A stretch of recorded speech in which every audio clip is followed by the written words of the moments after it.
తెలీదు. ఆ, 12వ తారీఖు తర్వాత ఇది కనపడకూడదు. ఈ కంపెనీ కొబ్బలు పెట్టుకో. మాకు అక్కర్లే. ఇదేంటి ఎక్కడైనా ఎక్కడైనా కొబ్బరి తోట ఉండాలి, పూల తోట ఉండాలి, కూరగాయల తోట ఉండాలి. సమాధుల తోట ఏంట్రా నా బట్ట? మాకు అక్కర్లే.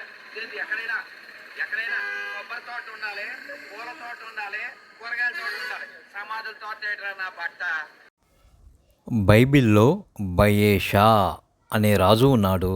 ఈయన రామాపట్టణాన్ని కట్టించాడు.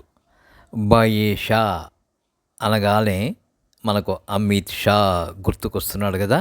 మరి అమిత్ షా భారతీయుడైతే బయేషా కూడా అంతే కదా. ఒకవేళ బయేషా విదేశీయుడైతే అమిత్ షా కూడా విదేశీయుడే అవుతాడు.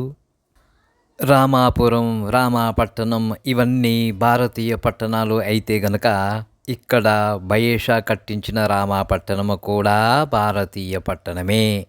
కాదు కూడదు అంటే ఈ రామాపురం, రామాయపట్టణం, రామాపట్టణం అన్నీ కూడా విదేశీ పట్టణాలే అని ఒప్పుకోవాలి మరి.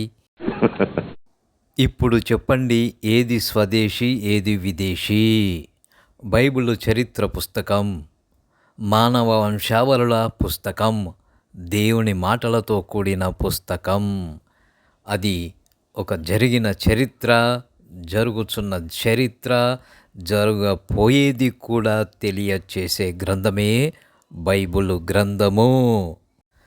స్వదేశీ మతం, విదేశీ మతం, స్వదేశీ దేవుడు, విదేశీ దేవుడు అంటూ మాట్లాడే ఈ కాషాయధారులకి ఒకటే చెబుతున్నా, అమిత్ షా బంధువే బయేషా నాయనా. ఈ రామాపట్టణమే మీ రామాపురానికి దగ్గరి బంధుత్వం కలిగిన పట్టణము.